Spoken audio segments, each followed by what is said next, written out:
Alright, let's begin with the class today. आज की class का ऑब्जेक्टिव इंशाल्लाह कि ट्रिग्नोमेट्री की एक्सप्लेनेशन जो रिमेनिंग है उसको ख़त्म करके आज ट्रिग्नोमेट्री की एक्सप्लेनेशन मुकम्मल कर लेंगे इंशाल्लाह। और अब दो चीज़ें हमारे पास रह गई हैं, एक तो trigonometric ratios of obtuse angles और कॉन्सेप्ट ऑफ थ्री डायमेंशनल। तो कॉन्सेप्ट ऑफ 3D के हवाले से जो है, जो मैंने लेफ्ट हैंड साइड पे लिखा हुआ है स्क्रीन के, पहले आप वो कॉपी करें। उसके बाद जो है हाफ पेज छोड़ दीजिएगा, जिसके बाद आप ये एग्जाम्पल कॉपी करेंगे जो कि मैंने लिखा हुआ है। तो पहले लिख लें, उसके बाद इंशाल्लाह एक्सप्लेनेशन स्टार्ट करते हैं।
अच्छा बेटा, एक्सप्लेनेशन स्टार्ट करते हैं।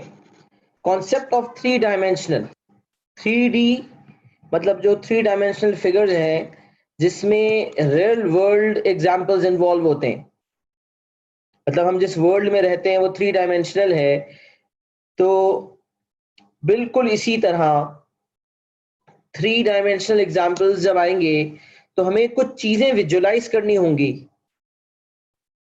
अच्छा, अब हम डिटेल डिस्कशन से पहले एक बहुत छोटी सी ब्रीफ डिस्कशन करते हैं जिससे हमारा कॉन्सेप्ट कुछ क्लियर होगा। अब मैंने एक प्लेन बनाया, जैसा कि आपको नजर आ रहा है, एक प्लेन मैंने बनाया और उस प्लेन में मैंने कई लाइंस बनाई। एक लाइन है AOD, एक लाइन है AOD, एक है BOF और एक है COE।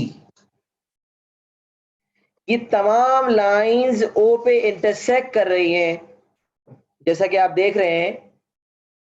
AOD, BOF, COE, they are all intersecting at O। और पॉइंट O पे एक पेंसिल खड़ी कर दें आप सबने ये लाइंस बनाई है ना, AOD, BOF, COE। अब थ्री डायमेंशनल सोचने के लिए ना, जब एग्जाम में भी थ्री डायमेंशनल का सवाल आए ना, तो आपने प्रैक्टिकल करके देखना है। मतलब एग्जामिनर ने कहा T is a point vertically above O, कि भाई ये ग्राउंड है, ग्राउंड पे एक प्लेन है, ग्राउंड में प्लेन पे काफी सारी लाइंस हैं जो पॉइंट O पे मिल रही हैं, AD, BF, CE intersecting at O। और O से वर्टिकली अबव एक पॉइंट है T is a point vertically above O।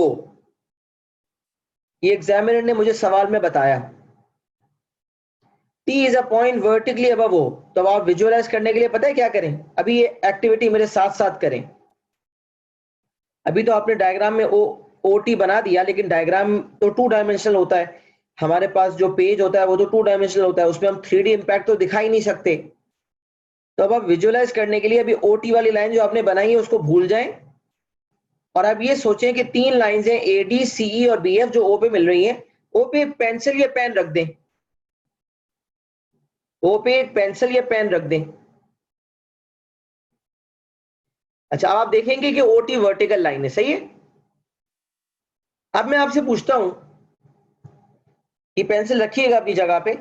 अब मैं आपसे पूछता हूं कि एंगल TOB बताओ, कि एंगल TOB क्या है। तो भाई क्या है एंगल TOB, जरा चैट बॉक्स से बताएंगे।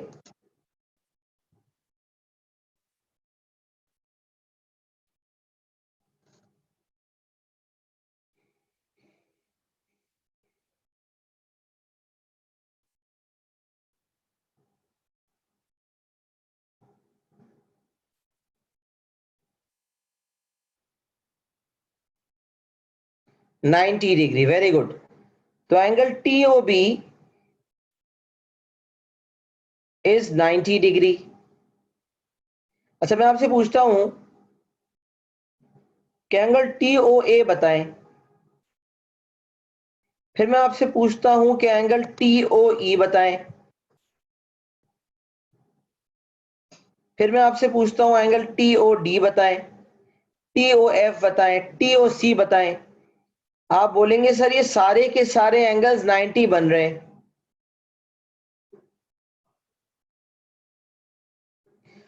इसका मतलब अगर किसी पॉइंट के वर्टिकली अबव कोई पॉइंट हो तो एक वर्टिकल लाइन बनती है, और वो वर्टिकल लाइन ग्राउंड के जिस पॉइंट पे मीट कर रही होती है ग्राउंड को, जैसे यहां वर्टिकल लाइन OT जो है ग्राउंड को O पॉइंट पे मीट कर रही है, the vertical line intersecting the ground eight point O।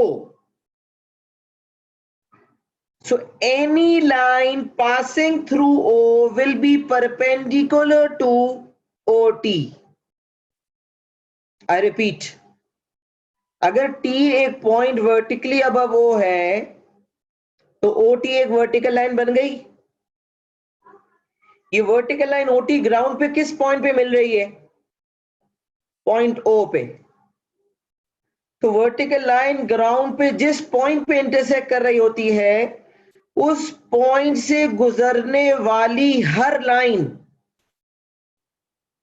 उस वर्टिकल लाइन के साथ 90 डिग्री का एंगल बनाएगी। इसका मतलब राइट एंगल ट्रायंगल्स फॉर्म होंगे। बच्चे बिला वजह 3 डायमेंशनल सवाल से घबरा जाते हैं। क्यों घबरा जाते हैं? क्योंकि हमारे पेपर पे हमें राइट एंगल ट्रायंगल बनता हुआ नजर नहीं आ रहा होता, लेकिन दर हकीकत राइट एंगल ट्रायंगल बनता है। तो सर ये तो बड़ा मसला है, हमें समझ नहीं आ रहा कि राइट एंगल है और वो राइट एंगल बन रहा है। तो भाई इसीलिए तो एक्टिविटी करवा रहा हूं कि जब एग्जामिनेशन में आपसे कहा जाए कि इस पॉइंट के वर्टिकली अब ये वाला पॉइंट है, तो उस पॉइंट पे पेन या पेंसिल रख दें।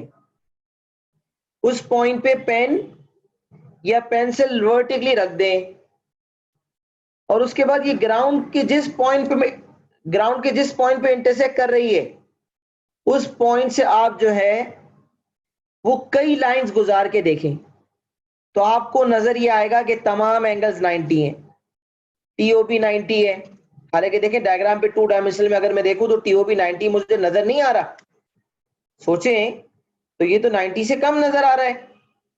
कल हमने बेरिंग किया था तो नॉर्थ से हम एंगल देखते थे, तो ये तो 90 से कम नजर आ रहा है। लेकिन ये बेरिंग नहीं है, बेरिंग तो 2 डायमेंशनल में होती है। ये तो 3D इमेजिनेशन है जो कि हमें सोचना पड़ेगा। अगर मैं इसको पेपर पे बनी हुई चीज कंसिडर करूंगा तो मैं तो घबरा जाऊंगा, क्योंकि अब देखें ना, यहां से यहां तक अगर आप देखें तो आपको 90 से कम नजर आता है। लेकिन आप ये सोचें कि ये जो है पेपर पे नहीं बना हुआ, ग्राउंड अलग है और हवा में आसमान पे एक पॉइंट है टी, तो फिर एक वर्टिकल लाइन बन रही है टीओ, और ओ से गुजरने वाली हर लाइन क्या बनाएगी? देखिए 90 बना रही है। मैं यहां ले आऊंगा 90, मैं यहां ले आऊंगा, जहां भी मैं ले जाऊंगा 90 डिग्री का ट्राइंगल बनेगा, राइट एंगल ट्राइंगल बनेगा। तो इसका मतलब राइट एंगल ट्राइंगल्स कौन से हो गए? टीओबी राइट एंगल ट्राइंगल है, टीओए, टीओई, टीओएफ, टीओडी, टीओसी, ये तमाम के तमाम राइट एंगल ट्रायंगल्स हैं। इससे हमें पता चलता है कि अगर कभी 3D का सवाल आएगा तो यार वो तो बहुत आसान है, अल्टीमेटली तो वो एक राइट एंगल ट्रायंगल बन जाता है। अब मुझे बताएं कि जब हमने ट्रिग्नोमेट्री की एक्सप्लेनेशन स्टार्ट की थी तो स्टार्ट कहां से की थी? स्टार्ट हमने की थी राइट एंगल ट्रायंगल से, और हमने कहा था जब भी राइट एंगल ट्रायंगल होगा तो राइट एंगल ट्रायंगल के तमाम काम 2 टूल्स के जरिए होंगे। एक टूल का नाम है ट्रिग्नोमेट्रिक रेशियोज और एक टूल का नाम है पाइथागोरस थ्योरम। तो आप यहां पर देख सकते हैं मैंने यही बात लिखी है कि क्योंकि राइट एंगल ट्रायंगल्स फॉर्म हो रहे हैं, लिहाजा ट्रिग्नोमेट्रिक रेशियो लगेगा जो कि सोकाटोआ है, और पाइथागोरस थ्योरम लगेगा जो कि h square is equal to B square plus P square है। इसका मतलब जब 3D सवाल आए, जो 3D इमेजिनेशन एक्सपेक्ट कर रहा हो, तो आप ये ना समझेंगे ये कोई तोप चीज आ गई। आप बस इतना समझें कि इसको विजुअलाइज करने के लिए मुझे पेन या पेंसिल की मदद लेनी पड़ेगी। ये मैं मजाक नहीं कर रहा हूं। एग्जाम में बैठे हुए हैं, 3 डायमेंशनल ट्रिग्नोमेट्री का सवाल आया, vertically above a particular point की बात हुई, पेन या पेंसिल रखनी है और फिर सोचना है। अगर आप समझें कि आपकी इतनी प्रैक्टिस हो चुकी है सवाल करने के बाद कि अब आपको समझ आ रहा है कि राइट एंगल ट्रायंगल बन रहा है और कैसे बन रहा है और कैसे डील करना है, तो फिर मसला नहीं है। लेकिन ये एक सजेशन है कि आपने हमेशा पेन या पेंसिल की मदद से विजुअलाइज करना है, ताकि आपको धोखा ना हो कि ये ट्रायंगल राइट एंगल नहीं है। क्योंकि बच्चे अक्सर कहते हैं सर ये राइट एंगल तो नजर नहीं आ रहा, आप कैसे कह रहे हैं राइट एंगल है? अल्लाह के बंदों, ये 2 डायमेंशनल जो पेपर है इस पे थोड़ी नजर आएगा, ये तो हमें विजुअलाइज करना पड़ेगा, और विजुअलाइज करने के लिए पेन या पेंसिल उस पर्टिकुलर पॉइंट पे रखनी पड़ेगी, ताकि पेंसिल अलग होगी और बाकी प्लेन जो है ग्राउंड पे होगा और पेंसिल हवा में होगी, तो वो ही पिक्चर सामने आ जाएगी जो दर हकीकत एग्जिस्ट कर रही होगी। तो यहां पर मैंने यही बात लिखी है कि क्योंकि OT वर्टिकल लाइन है, लिहाजा O से गुजरने वाली हर लाइन परपेंडिकुलर टू OT होगी, लिहाजा many right angle triangles will be formed, and when right angle triangles are formed we use either trigonometric ratios or Pythagoras theorem. अच्छा, इस बात को मजीद पक्की तरीके से समझने के लिए एक छोटा सा प्रैक्टिकल एग्जाम्पल जैसा कि एग्जामिनेशन में आता है। अच्छा, अब एग्जाम्पल क्या है? ABCD are 4 points on a horizontal ground. ABCD are 4 points on a horizontal ground. और एक प्लेन फॉर्म हो रहा है ABCD। सवाल खैर बहुत बड़ा सा होता है, मैं सिर्फ एक छोटा सा पार्ट डिस्कस करना चाह रहा हूं, क्योंकि ट्रिग्नोमेट्री का जो पास्ट पेपर का सवाल आता है उसमें कई एस्पेक्ट्स होते हैं। साइन रूल भी एक सवाल में हो रहा होता है, कोसाइन रूल भी उसी में अप्लाई हो रहा होता है, एरिया ऑफ ट्राइंगल भी उसी में निकल रहा होता है, मल्टीपल चीजें एक डायग्राम का हिस्सा होती हैं। तो वो जब हम पास्ट पेपर्स डील करेंगे तो हमें अंदाजा हो जाएगा किस तरह होता है। बस जो कॉन्सेप्ट आपको मैंने हर पार्ट में बताया कि साइन रूल कब लगता है, कोसाइन रूल कब लगता है, अगर वो आपके साथ होंगे तो इंशाल्लाह आपको मसला नहीं होगा। और जो बेरिंग वाला एरिया वो एक एक दो दो मार्क के लिए 3-4 नंबर के या एक एक मार्क की 2-4 रिक्वायरमेंट्स, 5 रिक्वायरमेंट्स पेपर 1 में आ जाती हैं। तो एक एक मार्क के काफी पार्ट, जैसे मैंने एक सवाल बनाया था उसमें मैंने 8 रिक्वायरमेंट्स दी थी आपको, 8 पार्ट्स थे उसके। इसी तरह 4 या 5 पार्ट का एक बेरिंग का सवाल बन सकता है। तो बेरिंग कोई बहुत बड़ा एरिया नहीं है, छोटा सा एरिया है। बाकी साइन रूल, कोसाइन रूल सब मिलके एक सवाल बनता है। बेरिंग बाज औकात सवाल के साथ आ जाता है और बाज औकात बेरिंग जो है वो अलग से भी एक सवाल बनता है। तो सब पास पे जब हम देखेंगे तो हमें अंदाजा होगा। खैर, हम एग्जाम्पल की तरफ वापस आते हैं कि भाई ABCD 4 पॉइंट्स है ग्राउंड पे। ABCD are 4 points on a horizontal ground. A helicopter is hovering at a height of 5,000 meter vertically above the point B. बोल रहा है ये जो ग्राउंड है ना ABCD, इस ग्राउंड में बिल्कुल पॉइंट B के वर्टिकली ऊपर, पॉइंट B के वर्टिकली ऊपर एक हेलीकॉप्टर है। अच्छा, अब बच्चा जब विजुअलाइज करता है ना उसको डायग्राम पे, तो वो इस तरह बना लेता है। मतलब अगर डायग्राम पे बनाना चाहता है कोई बच्चा तो वो इस तरह ड्रॉ कर लेता है। उसने कहा ये वर्टिकल लाइन है, हेलीकॉप्टर है। अच्छा, अब मैं आपसे कहता हूं कि ट्राइंगल HBC बताएं, तो आप बोलेंगे सर ये वाला एंगल तो 90 है, काफी ज्यादा लग रहा है। अगर मैं आपसे पूछूं HBC वाला एंगल क्या है, तो आप बोले सर ये तो 90 से काफी ज्यादा लग रहा है। अल्लाह के बंदो, ये 90 से ज्यादा नहीं है, ये 90 डिग्री है। सर ये कैसे? तो बेटा मैंने आपको विजुअलाइज करने का क्या तरीका बताया, मुझे बताएं। मैंने विजुअलाइज करने का तरीका ये बताया कि आप पॉइंट बी पे पेन या पेंसिल रख दें। अभी रखे मेरे सामने, पॉइंट बी पे पेन या पेंसिल आपने रखनी है। जब पॉइंट बी पे पेन या पेंसिल आपने रखी ना, अब आप विजुअलाइज करें। मैं आपसे पूछता हूं ट्राइंगल HBC या HBC वाला एंगल क्या बन रहा है, तो क्या रिस्पॉन्ड करेंगे आप? क्या सबको 90 डिग्री नजर आ रहा है कि बन रहा है?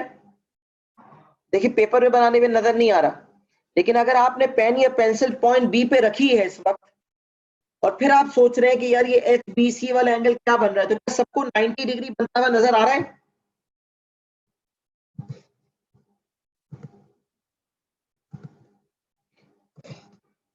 सबके कमेंट्स चाहिए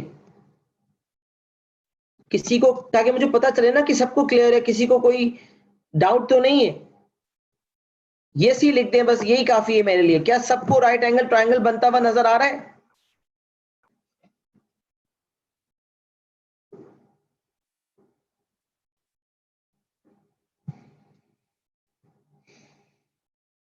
जबरदस्त। इसका मतलब ये बात डायग्राम को देख के नजर नहीं आ रही कि ये राइट एंगल ट्राइंगल है, लेकिन जब मैंने विजुअलाइज किया कि HB is a vertical line, अभी जो मैंने आपको समझाया उस सिनेरियो के मुताबिक अगर मैं लिंक करूं, what is HB? HB is a vertical line, and the line HB, a vertical line, intersects the ground at point B. So any line passing through B will be perpendicular to HB. any line passing through point B will be perpendicular to HB। अच्छा, हालांकि इस सवाल में काम नहीं है और किसी चीज का, लेकिन मैं सिर्फ विजुलाइज करने के लिए बोल रहा हूं कि कितने ट्रायंगल्स राइट एंगल बनेंगे बताएं। बी से कौन कौन सी लाइनें गुजर सकती हैं। लेट सपोज मैंने डायगोनल बीडी बना लिया, बीडी डायगोनल बना लिया।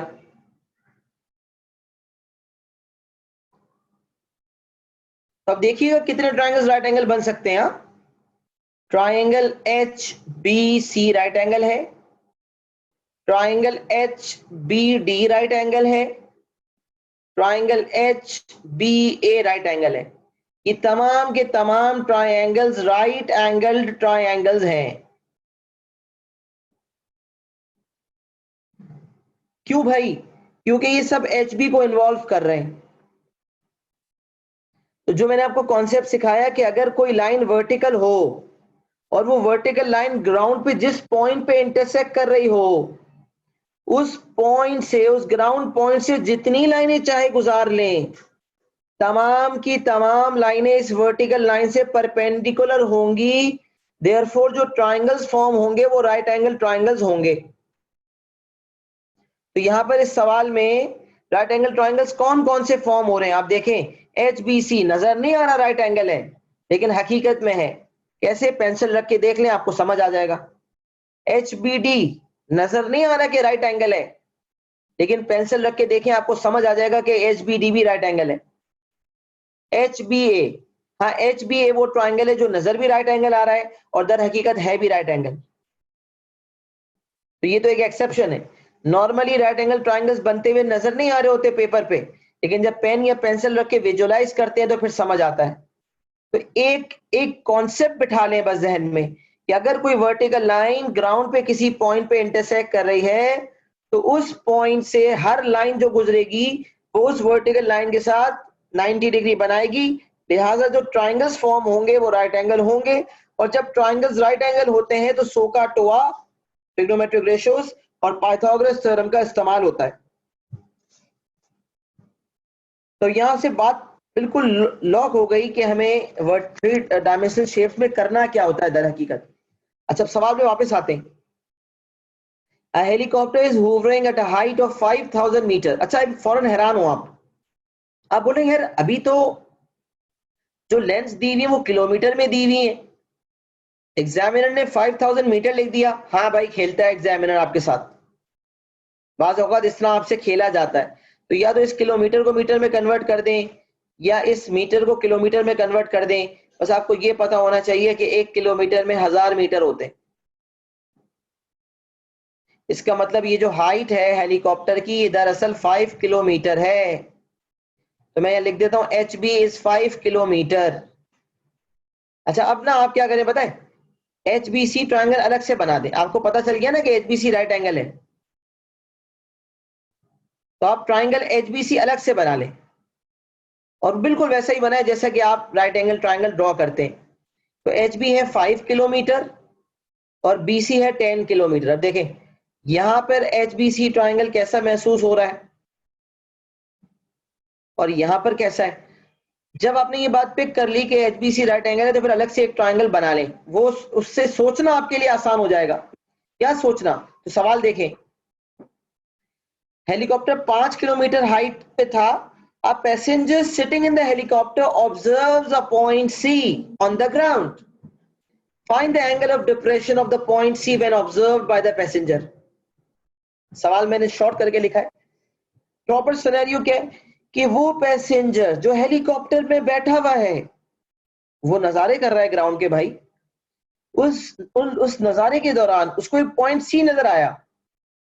जब पॉइंट सी नजर आया तो उसने नीचे देखा।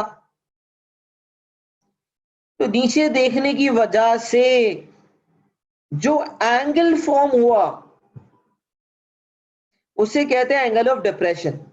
तो एग्जामिनर ने मुझसे कहा कि जब हेलीकॉप्टर पे बैठे हुए बंदे ने पॉइंट सी को देखा, तो जो एंगल ऑफ डिप्रेशन फॉर्म हुआ वो बताओ। अच्छा, अब मैं आपको फिर बताऊं, अक्सर बच्चे जो गलती करते हैं वो क्या है, इस वाले एंगल को निकाल लेते हैं, कहते हैं यार top to bottom is depression, ये जो थीटा मार्क किया है ये मान लेते हैं कि ये वाला एंगल है। हरगिज नहीं है ये angle, no, this is not theta, I am removing it. ये वाला एंगल थीटा नहीं है, ये वाला एंगल मैं रेड से मार्क कर रहा हूं, डेंजर जोन है ये, this angle is not theta. तो सर फिर थीटा क्या है, तो बेटा एक इमेजिनरी डॉटेड लाइन बनाएं और आप देखें ये वाला एंगल आपको निकालना है, ये वाला एंगल निकालना है थीटा। तो सर ये वाला एंगल अगर मैं देखूं तो ऑल्टरनेट होने की वजह से ये तो यही वाला एंगल बन रहा है। जी हाँ, पॉइंट सी से अगर पैसेंजर को देखा जाता तो जो एलिवेशन फॉर्म होता वो भी उतना ही होता जितना एंगल ऑफ डिप्रेशन फॉर्म होगा अगर पैसेंजर बैठा हुआ हेलीकॉप्टर में पॉइंट सी को देखता है। तो ये कॉन्सेप्ट तो हमने पहले ही क्लियर कर लिया था जब हम एलिवेशन और डिप्रेशन के एंगल पढ़ रहे थे, कि जब हम दो पॉइंट्स की बात करें, जब मिस्टर ए ने मिस्टर बी को देखा तो अगर 30 डिग्री का एंगल ऑफ एलिवेशन फॉर्म हुआ, तो अगर मिस्टर बी ऊपर से नीचे मिस्टर ए को देखेंगे तो 30 डिग्री का एंगल ऑफ डिप्रेशन फॉर्म होगा, because of alternate angles parallel lines. तो यहां से हमें पता चलता है कि इस तरह के 3 डायमेंशनल सवाल में अगर एग्जामिनर मुझसे एंगल ऑफ एलिवेशन मांगता है तो भी वही काम करना है, और एंगल ऑफ डिप्रेशन मांगता है तो भी वही काम करना है, मतलब हर सूरत एंगल ऑफ एलिवेशन ही निकालना है। एंगल ऑफ डिप्रेशन मांगेगा तो भी एंगल ऑफ एलिवेशन, क्योंकि एंगल ऑफ डिप्रेशन तो ट्राइंगल के बाहर है। अब आपको तो एंगल निकालने के लिए ट्राइंगल के अंदर वाला एंगल निकालना होता है ना, तो आप पहले ये सोचें कि एंगल ऑफ डिप्रेशन किसके बराबर है, तो आपने कहा ये थीटा के बराबर, ये जो है एंगल ऑफ एलिवेशन के बराबर है। जब एच टू सी देखते तो डिप्रेशन, सी टू एच देखते तो एलिवेशन। तो दरअसल we have to find this H C B angle, कैसे निकलेगा, ज्यादातर सवाल में राइट एंगल, ज्यादातर सवाल में टैन लगता है ट्रिग्नोमेट्रिक रेशो, जरूरी नहीं है, फर्स्ट कुछ भी नहीं होता, नथिंग इज ऑलवेज, लेकिन ज्यादातर सवाल में हमने ये देखा है एलिवेशन डिप्रेशन वाले सवाल में टैन थीटा लगता है। तो tan theta is equal to opposite upon adjacent, और यहां से अगर मैं थीटा फाइंड करूं it would be tan inverse 5/10, which is 26.565 degree, 3 decimal places, and then we round it off to 1 decimal place, 26.6 degree.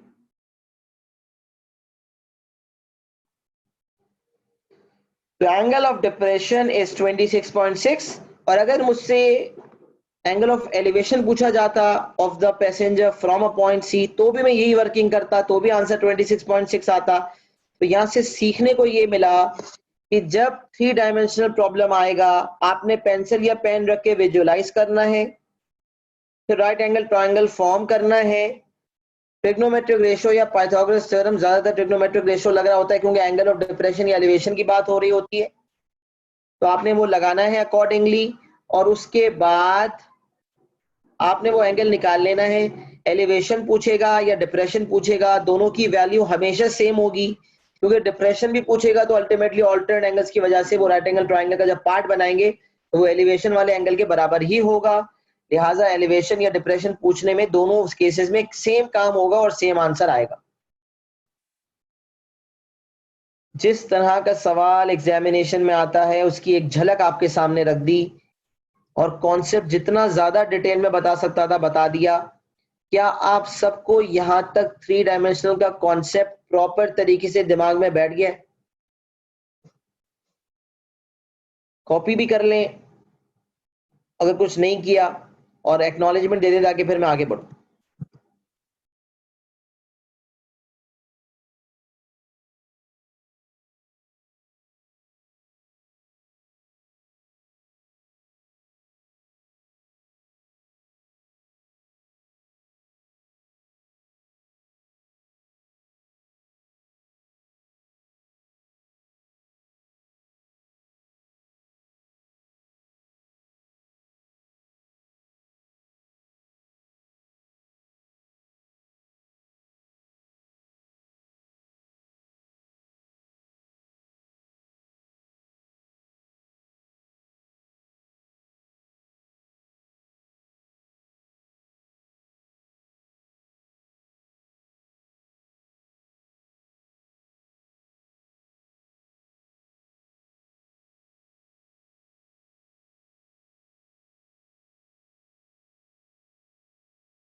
चलिए स्क्रीनशॉट ले लें, अगर कुछ कॉपी नहीं किया मैं आगे बढ़ रहा हूँ।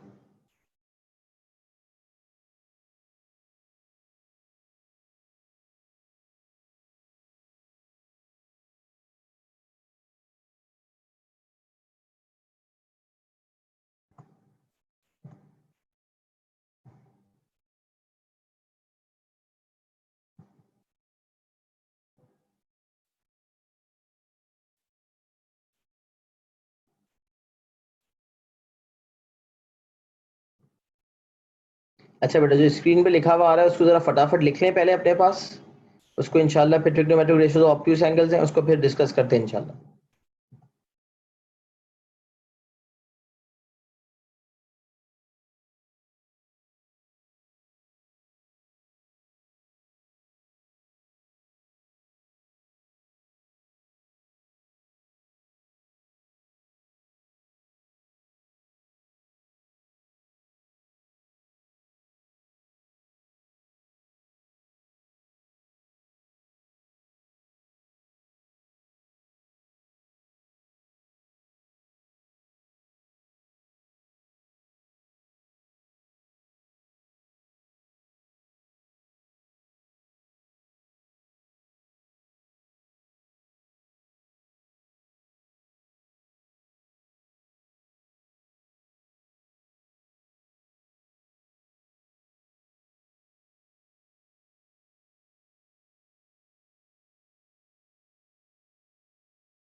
चलिए बेटा स्टार्ट लेते हैं।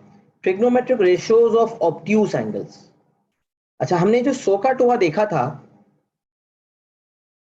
सोकाटोआ, वो थे trigonometric ratio of acute angles.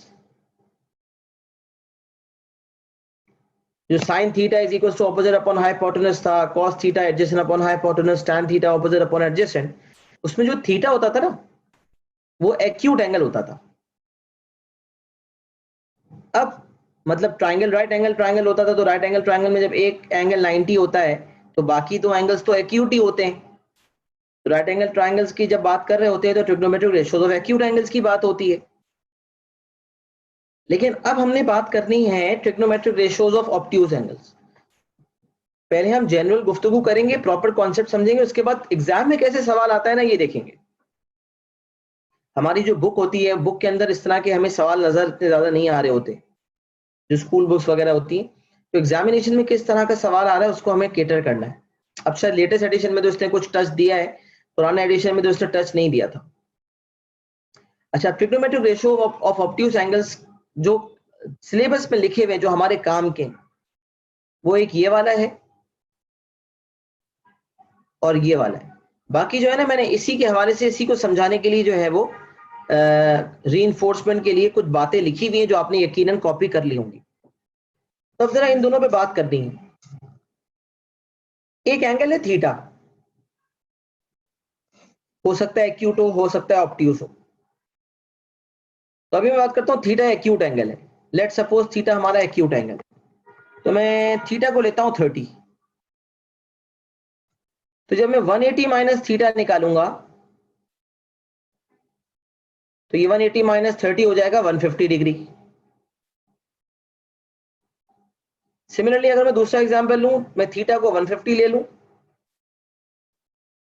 तो 180 माइनस थीटा क्या हो जाएगा, 30 डिग्री हो जाएगा। तो यहां से एक बात तो ये पता चलती है कि यकीनन इन दोनों में से एक एंगल एक्यूट होगा और दूसरा ऑब्ट्यूज। अगर गिवन एंगल एक्यूट है तो 180 से माइनस करके जो एंगल आएगा वो ऑब्ट्यूज होगा, और अगर गिवन एंगल ऑब्ट्यूज है तो 180 से माइनस करके जो एंगल आएगा वो एक्यूट होगा। तो यहां से पता चलता है कि there is a connection between acute and obtuse. और एक बात वाजे हो जाए कि acute angle plus obtuse angle will always be equal to 180। ये जो मैंने बातें लिखी है ना, sine of obtuse angle is equal to sine of acute angle, अभी मैं समझा रहा हूं। लेकिन ये एक्यूट ऑब्ट्यूज क्या है, ये रैंडम एक्यूट ऑब्ट्यूज नहीं है, ये ऐसे एक्यूट ऑब्ट्यूज हैं जिनका सब मिला के 180 डिग्री होता है।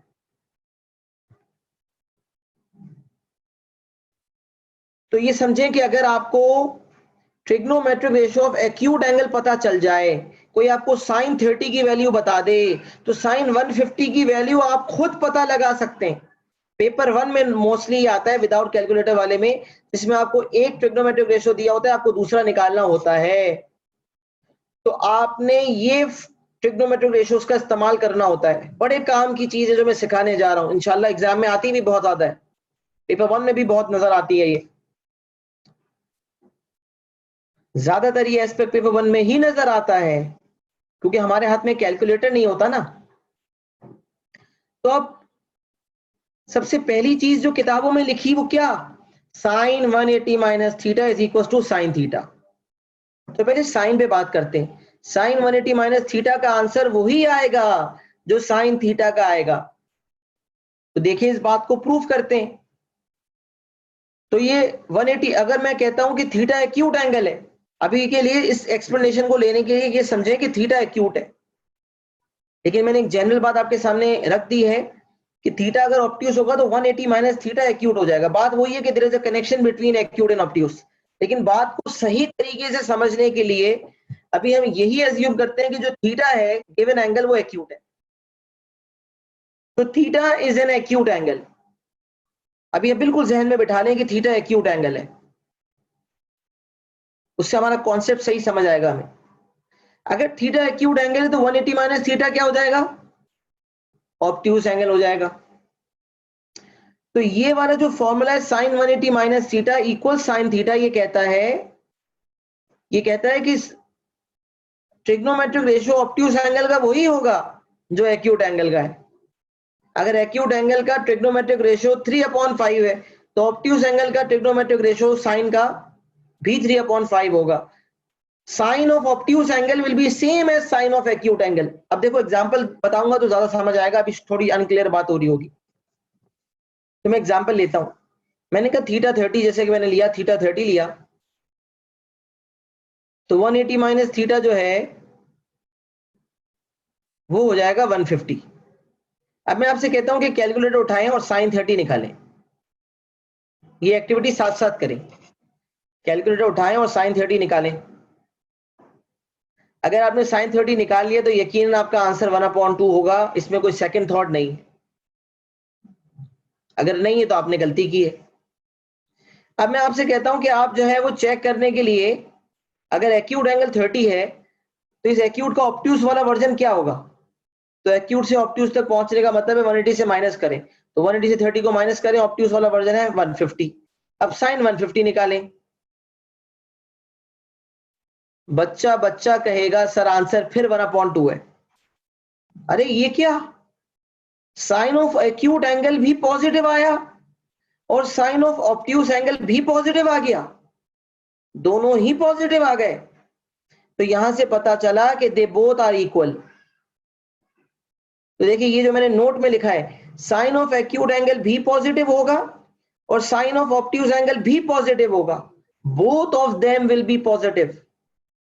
और क्योंकि ये दोनों पॉजिटिव हैं और दोनों की वैल्यू सेम है, तो ये कहना गलत तो नहीं है कि साइन ऑफ ऑब्ट्यूज एंगल जो है वो साइन ऑफ एक्यूट एंगल के बराबर है।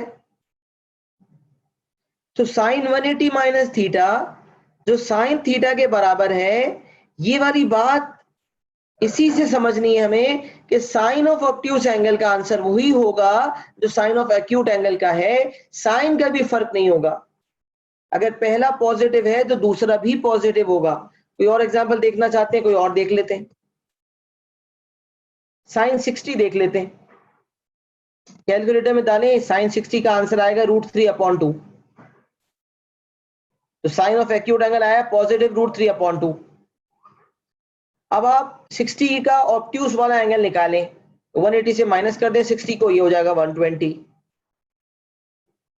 तो साइन 60 क्योंकि √3/2 है, साइन 120 भी यकीनन √3/2 होगा।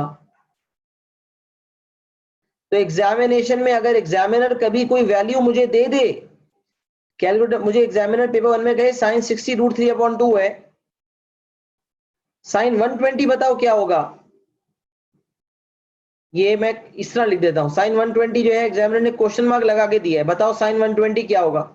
तो आप फौरन पिक करें कि 120 तो ऑब्ट्यूज एंगल है, तो क्योंकि साइन ऑफ एक्यूट एंगल √3/2 है, लिहाजा साइन ऑफ ऑब्ट्यूज एंगल भी √3/2 होगा। मतलब दोनों के दोनों पॉजिटिव होते हैं। साइन ऑफ एक्यूट एंगल का आंसर भी पॉजिटिव आता है, साइन ऑफ ऑब्ट्यूज एंगल का आंसर भी पॉजिटिव आता है, लिहाजा ये कहना बिल्कुल दुरुस्त होगा कि दोनों के आंसर्स बराबर आते हैं। लिहाजा साइन 180 माइनस थीटा का आंसर साइन थीटा के आंसर से बराबर होता है। तो sine of obtuse angle is same as sine of acute angle. क्या हमें साइन वाली बात समझ आ गई सबको?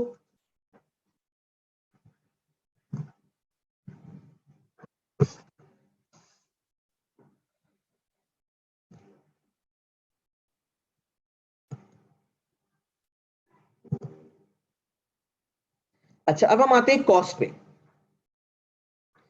कॉस वाली चीज करते, मैंने काफी दफा रिपीट किया तो इंशाल्लाह यकीनन सबको समझ आ गया होगा। अब मैं कॉस वाली बात पे आता हूं। कॉस वाली चीज है cos 180 minus theta is equal to minus cos theta. तो इसको समझते हैं, पहले एग्जाम्पल के थ्रू देखते हैं। तो कॉस के मैं आपको मिसाल देता हूं, मैं आपसे कहता हूं कॉस 60 निकालें, कैलकुलेटर पे निकालें कॉस 60, तो आपका आंसर आएगा 1/2। अब मैं आपसे कहता हूं कॉस ऑफ 120 निकालें, 180 में से 60 को जब माइनस करेंगे तो 120 आएगा। अब कॉस 120 निकालें, अब आपका आंसर आएगा -1/2। तो यहां से एक बात पता चलती है कि जब भी कॉस एक्यूट एंगल पे लगाया जाता है आंसर पॉजिटिव आता है,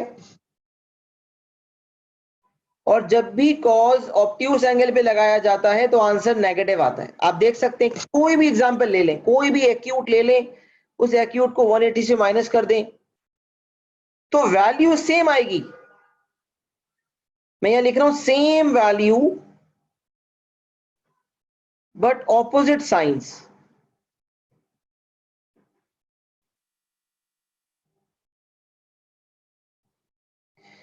कॉस ऑफ एक्यूट एंगल की एक वैल्यू आई positive, cos of obtuse angle की वही वैल्यू आई, मैग्नीट्यूड उस वैल्यू का सेम था, साइन ऑपोजिट थी। Sine of acute angle positive, cos of acute angle positive आ रहा था, cos of obtuse angle negative आ गया। Same value but different sign, negative की साइन आ गई। लिहाजा अब ये कहना दुरुस्त होगा कि कॉस ऑफ ऑब्ट्यूस एंगल का जो आंसर है वो minus times cos of acute angle होता है। मतलब मुझे अगर कॉस ऑफ एक्यूट एंगल कोई दे दे, मुझे किसी ने कहा कॉस 30 जो है √3/2 है, और एग्जामिनर ने मुझे कहा कि आप कॉस 150 निकालो, तो पहले एक दफा चेक कर लें क्या 150 और 30 मिला के 180 बनते हैं। आपने कहा हाँ बनते हैं। एक्यूट और ऑब्ट्यूस जो है ये रिलेशनशिप सिर्फ तब वैलिड है जब एक्यूट और ऑब्ट्यूस मिला के 180 के बराबर हो।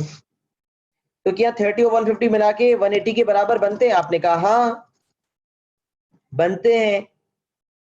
लिहाजा जब cos 30 √3/2 है तो cos 150 क्या होगा? एग्जामिनर ने पूछा आपसे, तो आप बोलेंगे यार ये तो cos ऑफ ऑब्ट्यूस एंगल है, और सर ने ये सिखाया था कि cos ऑफ ऑब्ट्यूस एंगल अगर आपसे पूछा जाएगा विदाउट कैलकुलेटर और cos of acute angle given होगा, तो आपने सिर्फ ये याद रखना है कि cos के केस में साइन ऑपोजिट होती है। साइन के केस में जो है साइन का फर्क नहीं होता, साइन 30 साइन 150 की साइन सेम है, लेकिन कॉस के केस में साइंस डिफरेंट होती हैं। तो अगर cos 30 पॉजिटिव आ रहा है तो cos 150 का आंसर अव्वल तो √3/2 ही आएगा, लेकिन नेगेटिव साइन के साथ। तो साइन के केस में एक्यूट एंगल का साइन निकाला जाए या ऑब्ट्यूस एंगल का, उन दोनों की वैल्यू और साइंस दोनों सेम आते हैं। लेकिन कॉस के केस में वैल्यू सेम होती है लेकिन साइन ऑपोजिट होती है, क्योंकि एक उसूल मैथ्स का cos of acute angle positive होता है और cos of obtuse angle negative. तो ये कहना बिल्कुल दुरुस्त होगा कि cos 180 minus theta is minus times cos theta. मतलब cos थीटा अगर मुझे मिल जाए तो cos 180 माइनस थीटा का आंसर निकालने के लिए बस cos थीटा के आंसर को माइनस से मल्टीप्लाई कर दो, जैसा कि मैंने एग्जांपल नंबर 3 में किया। ये 1 2 3 और 4 कर देते हैं। वेट, एग्जांपल नंबर 4 में जैसा कि मैंने किया कि cos ऑफ 30 मुझे दिया हुआ था और cos ऑफ 150 मुझसे मांगा था, तो मैंने वही वैल्यू लिख दी जो cos 30 की थी, बस मैंने साइन ऑपोजिट कर दी। तो यहां से ये बात लॉक हो गई कि cos ऑफ ऑब्ट्यूस एंगल जो है वो minus times cos of acute angle होता है। To summarise, sine of obtuse angle और साइन ऑफ एक्यूट एंगल बराबर होते हैं क्योंकि दोनों की साइन पॉजिटिव होती है, लेकिन cos ऑफ ऑब्ट्यूस एंगल और cos ऑफ एक्यूट एंगल बराबर नहीं होते। वैल्यू सेम होती है लेकिन सिर्फ माइनस साइन का फर्क होता है।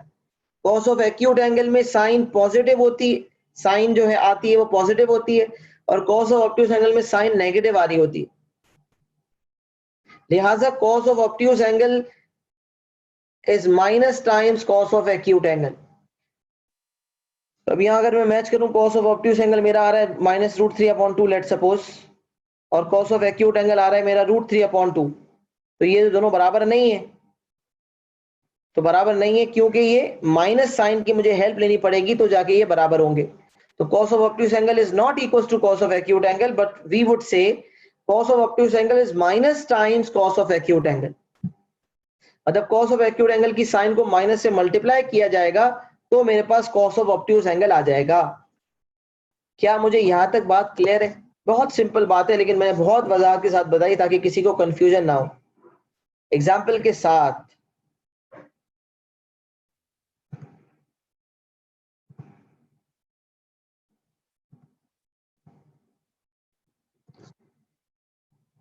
जो एग्जाम्पल दिए वो कॉपी भी कर लें, क्लियर और डन भी लिख दें ताकि मैं आगे बढ़ूं।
चलिए, अगर कुछ कॉपी करना रह गया स्क्रीनशॉट ले लें, मैं आगे बढ़ रहा हूं।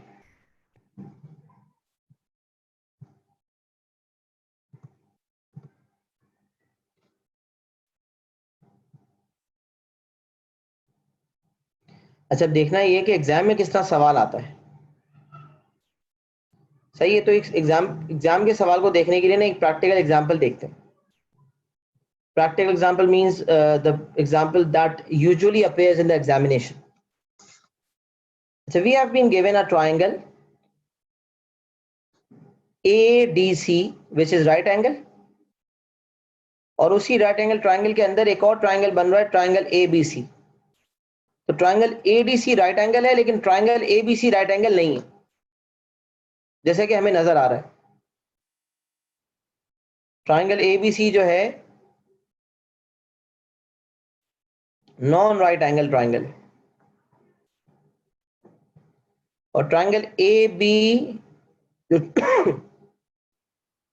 ट्राइंगल ADC है वो राइट एंगल ट्राइंगल है।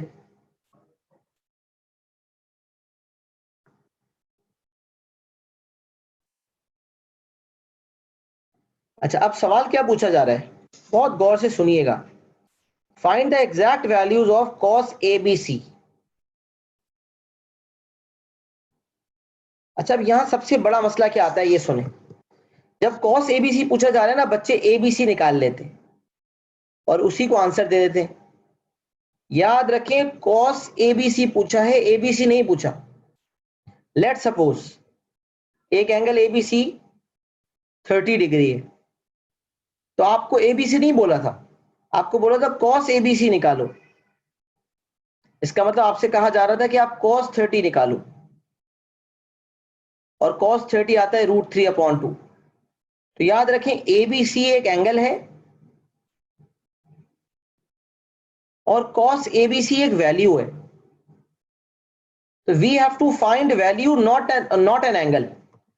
We have to find the value not the angle. तो सर वो तो सही है, cos ऑफ ABC निकालेंगे, वैल्यू निकालेंगे, लेकिन उससे पहले तो ABC होना चाहिए। तो बेटा, अगर मैं आपसे कहता हूं कि ये पेपर 1 का सवाल है, आपके पास कैलकुलेटर है ही नहीं, this is a paper 1 based question and you do not have a calculator. वैसे कैलकुलेटर होगा भी ना तो भी अगर आप डेसिमल वैल्यूज निकालेंगे तो आप फिर एग्जैक्ट आंसर नहीं दे पाएंगे। तो अगर ये पेपर 2 में भी आ जाता है तो भी एग्जैक्ट वैल्यूज का देना बहुत मुश्किल हो जाएगा। बहरहाल अगर एग्जैक्ट इस्तेमाल करेंगे तो हो सकता है, लेकिन बहरहाल हमें दोनों चीजों के लिए तैयार रहना है और हमें विदाउट कैलकुलेटर ही इसको सीखना है। तो अगर हमारे पास एक ट्राइंगल है ADC जो राइट एंगल है और ABC जो नॉन राइट एंगल है, और मुझसे पूछा जाता है cos ABC निकालो, तो पहले तो ये बात क्लियर कर लें कि हमारा जो आंसर होगा that would not be an angle but that would be a value. चाहे साइन एबीसी का पूछा जाए चाहे कॉस एबीसी का पूछा जाए, we have to find the value not the angle. एक तो ये बात है जो हमें बहुत क्लियर होनी चाहिए। अच्छा, अब सवाल ये पैदा होता है कि एबीसी कैसे निकाला जाए, कॉस एबीसी कैसे निकाला जाए। क्या कॉस एबीसी निकालने के लिए बहुत गौर से सबने सुनना है, क्योंकि ये एग्जाम्पल बहुत एग्जाम में आता है और कंफ्यूजन का सबब बनता है, लिहाजा मैं अपने हिसाब से रिपीट भी करूंगा और बहुत डिटेल में समझाऊंगा। तो बस फोकस आपने रखना है, अभी कुछ लिखना नहीं है, लिखने पे फोकस रखेंगे नहीं समझ आएगा, सिर्फ कॉन्सेंट्रेट करना है बस। फिर आप लोग कहते हैं रिपीट करें, 5 दफा तो मैं ऑलरेडी रिपीट कर देता हूं, मैं कितना रिपीट करूं। और बहुत फोकस करके सुने, लिखने की कोई जल्दी ना करें। एग्जामिनर मुझसे कहता है कॉस एबीसी निकालो और साइन एबीसी निकालो तो बच्चे के जहन में आता है कि यार पहले तो मुझे एबीसी वाला एंगल निकालना पड़ेगा। तो एबीसी वाला एंगल क्या डायरेक्ट निकल सकता है? नहीं निकल सकता, क्योंकि हमारे पास इतनी इंफॉर्मेशन नहीं है। अगर हमारे पास कुछ इतनी इंफॉर्मेशन होती ट्रायंगल एबीसी में, तो मैं साइन रूल या कोसाइन रूल लगा के एबीसी वाला एंगल निकाल लेता, लेकिन ये इंफॉर्मेशन मौजूद नहीं है। तो फिर बच्चे के जहन में आता है कि यार मैं एक काम करता हूं, मैं ये सीबीडी वाला एंगल निकाल लेता हूं। बच्चा कहता है कि यार मैं पहले सीबीडी वाला एंगल निकाल लेता हूं, और जब सीबीडी वाला एंगल आ जाएगा तो 180 में से जब मैं सीबीडी वाले एंगल को माइनस कर दूंगा तो मेरे पास आ जाएगा एंगल ए बी सी। मुझे यहां से एक बात तो ये पता चल रही है कि स्ट्रेट लाइन होने की वजह से एंगल ए बी सी और एंगल सी बी डी का सम मिला के 180 है। तो ये कनेक्शन आप बनाएं जो अभी हमने ऊपर सीखा कि A B C obtuse angle है और C B D acute angle है, और दोनों का सम मिला के 180 है। ये अभी हम ऊपर पढ़ के आ चुके हैं।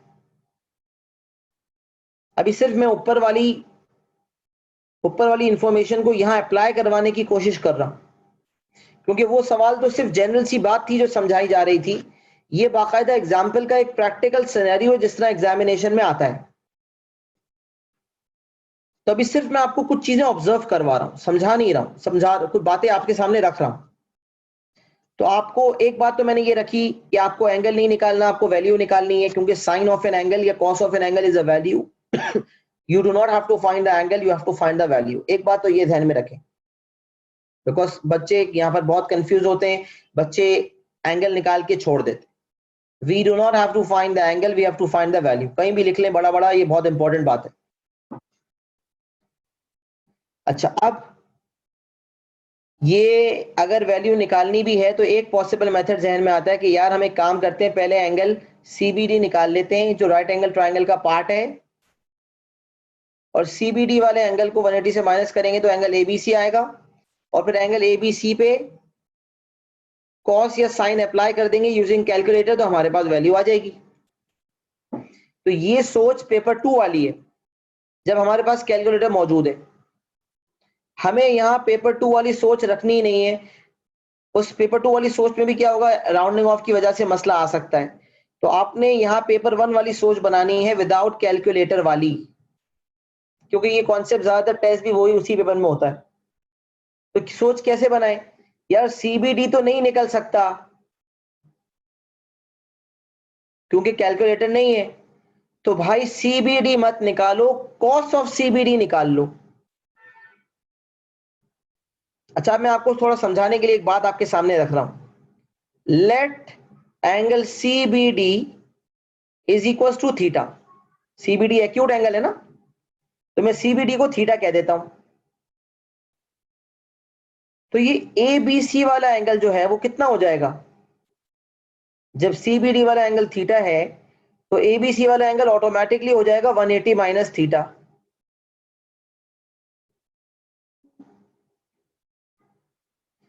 तो जब एग्जामिनर ने आपसे कहा कि कॉस ए बी सी निकालो, तो आप फौरन पिक करें कि यार एबीसी को जो मैंने है वो 180 माइनस थीटा कह दिया है, लिहाजा मुझे कॉस एबीसी निकालना है, मतलब मुझे कॉस 180 माइनस थीटा निकालना है। तो फौरन जो नॉलेज अभी हमने सीखी उसको अप्लाई करते हैं कि अगर मैं कॉस ऑफ 180 माइनस थीटा निकालना चाहता हूं तो मुझे पहले कॉस थीटा निकालना पड़ेगा और फिर जो कॉस थीटा का आंसर होगा उसको माइनस से मल्टीप्लाई कर दूंगा तो कॉस 180 माइनस थीटा हासिल हो जाएगा। और सिमिलरली अगर मैं साइन एबीसी की बात करता हूं तो साइन एबीसी का मतलब है कि मुझे साइन 180 माइनस थीटा निकालना है, लेकिन साइन 180 माइनस थीटा निकालने के लिए अगर मैं पहले साइन थीटा निकाल लूं तो वो बेहतर रहेगा, क्योंकि साइन 180 माइनस थीटा का आंसर वही होता है जो साइन थीटा का होता है। सिमिलरली कॉस 180 माइनस थीटा का आंसर वही होता है जो कॉस थीटा का होता है, बस साइन डिफरेंट होती है, वैल्यू सेम होती है, साइन ऑपोजिट होती है। तो कॉस थीटा का आंसर पहले निकाल के माइनस से मल्टीप्लाई कर देंगे। लिहाजा यहां से पता चला कि अगर कॉस ए बी सी निकालना है तो पहले आप कॉस सी बी डी निकाल लें, क्योंकि हमने किस एंगल को थीटा कहा था, सी बी डी को कहा था ना, तो कॉस थीटा निकालने का मतलब है कॉस सी बी डी निकाल लें, और साइन थीटा निकालने का मतलब है कि साइन सी बी डी निकाल लें। तो CBD is an acute angle. मैं वही कह रहा हूं, अगर आपने ट्रिग्नोमेट्रिक रेशियो ऑब्ट्यूज एंगल का निकालना है तो first find the trigonometric ratio of acute angle. ये नोट भी लिखवा देता हूं। If examiner asks you to find the trigonometric ratio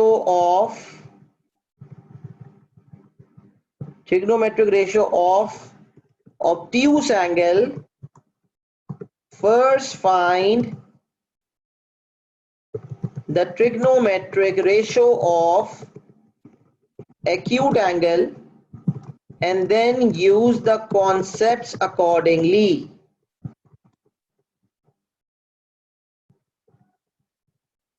using concept accordingly का मतलब समझ रहे हैं?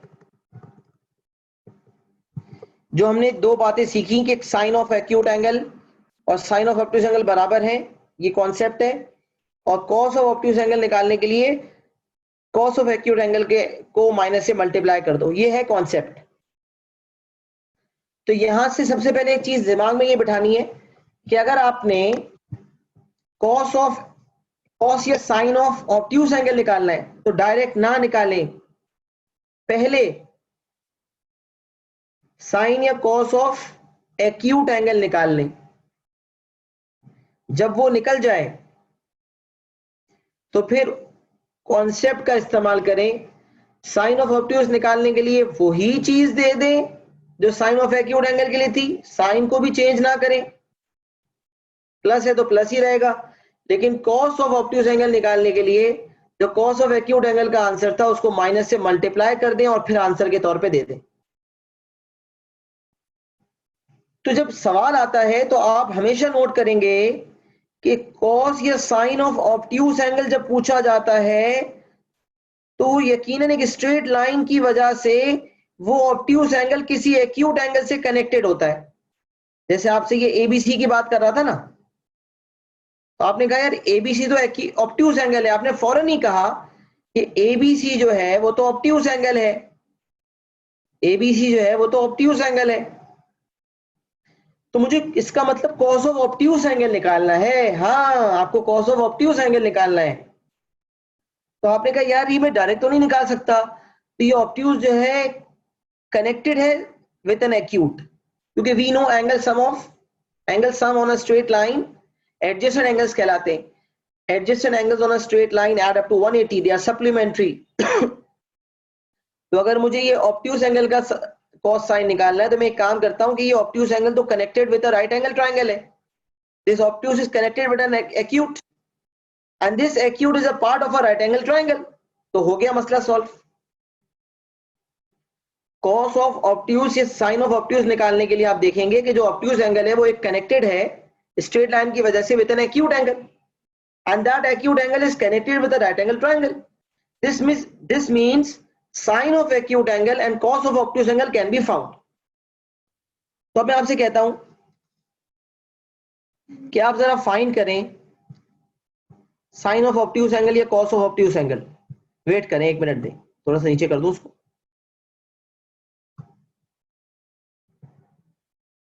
हाँ बेटा, यहां आ जाए वापस. अब मैं आपसे कहता हूं एक काम करते हैं, हम साइन थीटा और कॉस थीटा निकाल लेते हैं. तो साइन थीटा कॉस थीटा निकालने के लिए हमारे पास, हमें पता है सो का टोआ के मुताबिक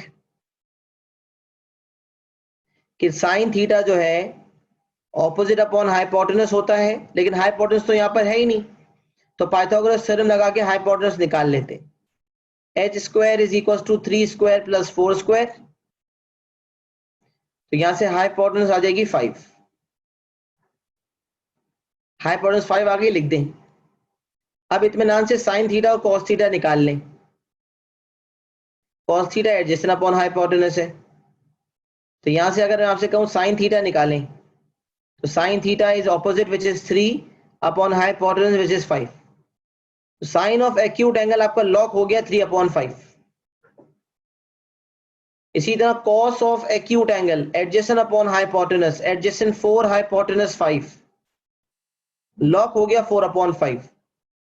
और ये बात आप जानते हैं कि साइन ऑफ एक्यूट एंगल हो या कॉस ऑफ एक्यूट एंगल, वो दोनों पॉजिटिव होते हैं. तो sine theta and cos theta both are positive. Why? Because theta is an acute angle. तो now if I have to find, अच्छा साइन थीटा निकल गया, इसका मतलब मेरे पास दरअसल निकल गया साइन सीबीडी. सीबीडी को ही तो थीटा कहा था ना. Sine CBD is 3 upon 5 and cos CBD is 4 upon 5, but these were not the angles that were required. We have to find cos ABC. So ABC obtuse angle, we have to find cos of obtuse angle, and cos of acute angle is found.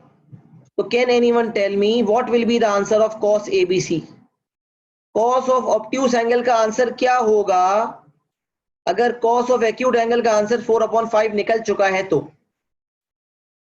After learning so much of concepts I need response. Everyone has to respond.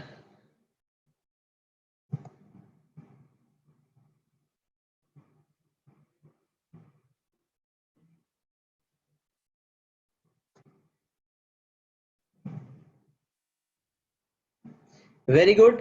-4 upon 5. और अगर मुझे sine of ABC चाहिए, sine of obtuse angle चाहिए, तो what would that be, given that we already have found the sine of acute angle? Sine ABC बताएं जरा क्या होगा.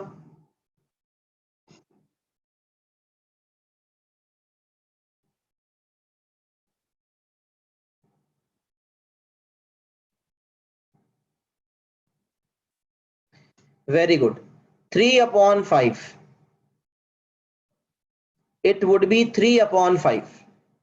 साइन का भी फर्क नहीं है. Sine of acute angle positive है तो साइन ऑफ ऑब्ट्यूस एंगल भी पॉजिटिव होगा. तो मेरा एक आंसर ये होगा और एक आंसर होगा ये. तो let me summarise this concept once again. Let's summarise this particular example. जब एग्जामिनर इस तरह का सवाल देगा और आपसे साइन ऑफ या कॉस ऑफ ऑब्ट्यूस एंगल पूछा जाएगा, तो आप डायरेक्टली नहीं निकाल सकते. आपको पहले trigonometric ratio of acute angle निकालना पड़ेगा. तो साइन ऑफ ऑब्ट्यूस एंगल पूछा जाएगा तो साइन ऑफ एक्यूट एंगल निकालेंगे, क्योंकि साइन ऑफ एक्यूट एंगल निकालने के लिए राइट एंगल ट्राइंगल जो होगा वो यकीनन सवाल में मौजूद होगा. नहीं तो डॉटेड लाइन बना के आप खुद राइट एंगल ट्राइंगल बनाएंगे. ऐसा होता है बाज़ औकात कि राइट एंगल ट्राइंगल बना हुआ नजर नहीं आ रहा होता. मतलब इस तरह का सिनेरियो होता है, एक हॉरिजॉन्टल लाइन है और एक ये वाली लाइन है और ये सिनेरियो बना हुआ है. तो आपको जब इस तरह की कोई सिचुएशन नजर आएगी और ग्रिड बनी हुई होगी इस तरह की कुछ सवालात हैं पास पेपर्स में जिसमें ग्रिड बनी हुई होती है, तो फिर आप खुद से डॉटेड लाइन बनाएंगे और ग्रिड होने की वजह से आप देखेंगे कि ये 5 ब्लॉक्स हैं तो आप लिख देंगे 5, ये 3 ब्लॉक्स है तो आप लिख देंगे 3। तो हालांकि सवाल में ये मौजूद नहीं थी जो डॉटेड लाइन है, लेकिन आपने खुद से डॉटेड लाइन बनाई और फिर जितने ब्लॉक्स ग्रिड पे थे उसके हिसाब से काउंटिंग की, हर ब्लॉक एक यूनिट को रिप्रेजेंट कर रहा था। आपने कहा ये 5 यूनिट्स हैं और ये 3 यूनिट्स हैं। राइट एंगल ट्राइंगल फॉर्म हो रहा है और राइट एंगल ट्राइंगल फॉर्म होने के बाद आप एक्यूट एंगल का साइन और कॉस निकाल सकते हैं और एक्यूट एंगल का निकलने के बाद ऑब्ट्यूस एंगल का भी साइन और कॉस निकाल सकते हैं। साइन ऑफ ऑब्ट्यूस एंगल निकालने के लिए वही आंसर होगा जो साइन ऑफ एक्यूट एंगल का था, जो कि आप बआसानी सो का टोआ से निकाल सकते हैं। लेकिन कॉस के लिए, कॉस ऑफ ऑब्ट्यूस एंगल के लिए आंसर की वैल्यू वही होती है, बस साइन ऑपोजिट होती है। तो अगर आंसर 4/5 है तो वहां पर ऑब्ट्यूस का साइन हो जाएगा -4/5, लेकिन साइन के केस में अगर 3/5 है तो आंसर 3/5 ही रहेगा।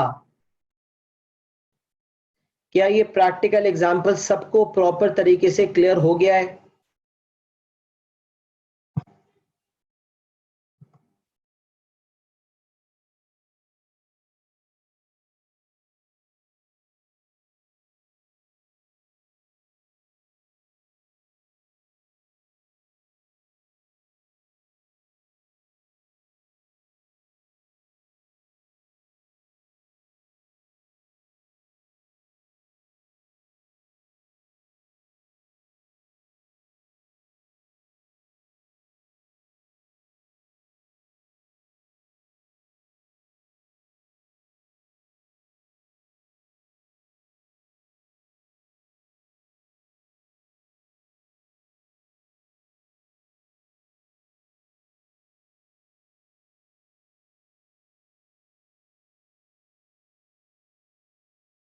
सही है, अल्हम्दुलिल्लाह। अगर आपने कोई चीज कॉपी नहीं की तो स्क्रीनशॉट ले लें ताकि मैं फिर एक लास्ट बात बता के खत्म करूं।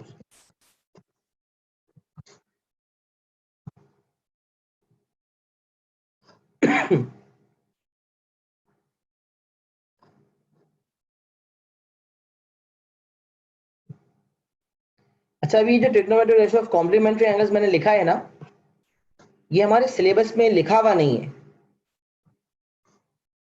लेकिन हमारे जो ओ लेवल क्लासिफाइड के पास पेपर्स है उसमें जून 2001 2 या 2-3 2001 या 2 या कुछ सवाल ऐसे हैं जिसमें ये चीज कॉन्सेप्ट आ रहा है।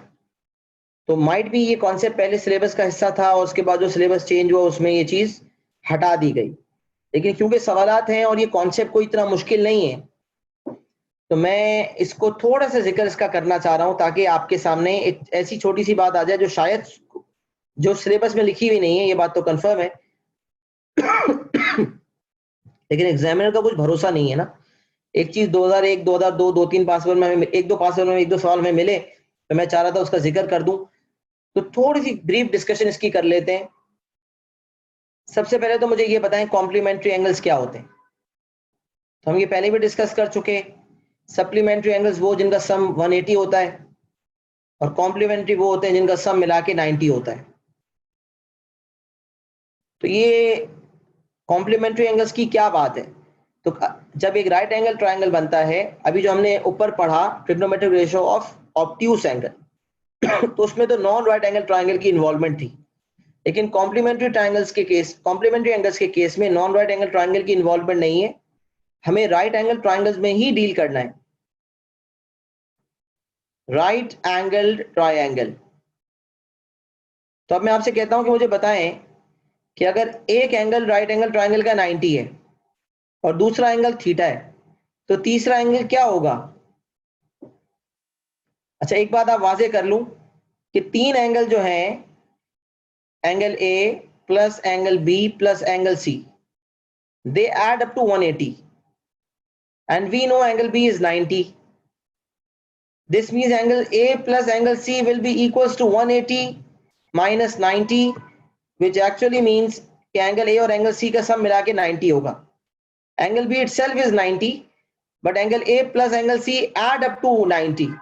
This means angle A and angle C are complementary angles.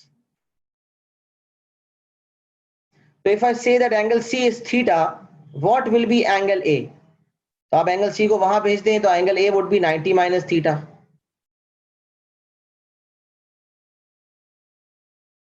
If this is theta, this would be 90 minus theta.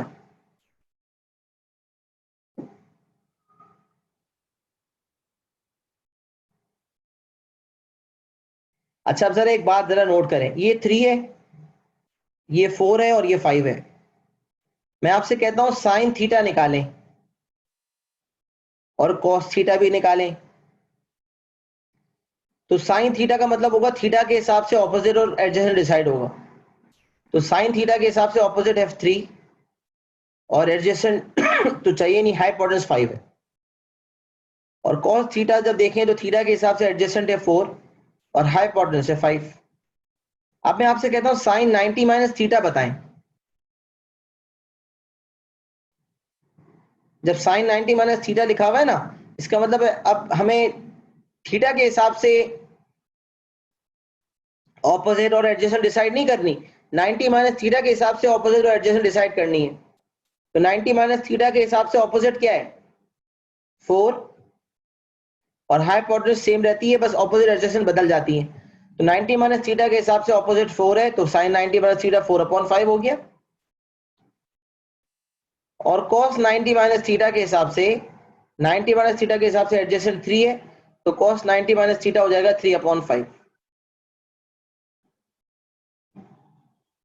यहां ये वाली बातें तो देखें आप डायग्राम के हिसाब से खुद ही निकाल सकते हैं, लेकिन अब हमें पता ये होना चाहिए कि दे बोथ आर इक्वल, और ये बोथ इक्वल होते हैं। यहां मैं इनकी समरी लिख रहा हूं कि sine 90 minus theta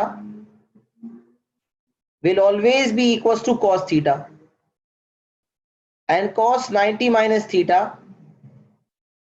will always be equals to sin theta। ये जो मैंने इतनी लंबी गुफ्तगू की है, ये सिर्फ ये दोनों को समझाने के लिए की है। जैसे आपने साइन के केस में याद रख लिया कि साइन 180 माइनस थीटा जो है वो साइन थीटा के बराबर है, और cos 180 माइनस थीटा जो है वो माइनस cos थीटा के बराबर है। बस इसी तरह ये भी जहन में बिठा लें कि sine 90 minus theta cos theta के बराबर है और cos 90 minus theta sin theta के बराबर है।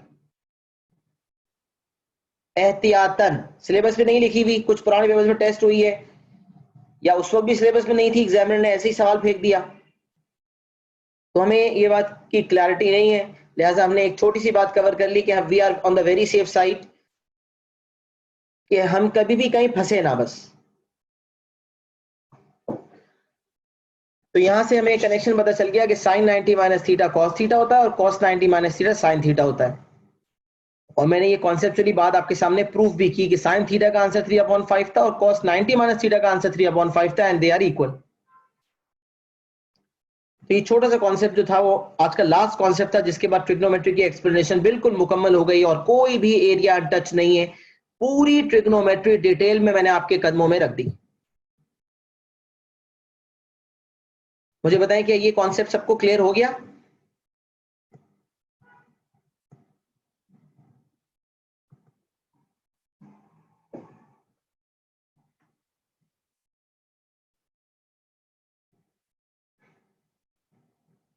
sort of an extra concept है, लेकिन if we remember this it would be for our help, it would benefit us definitely। तो हम कहीं फंसने का हमारा चांस नहीं है इंशाल्लाह।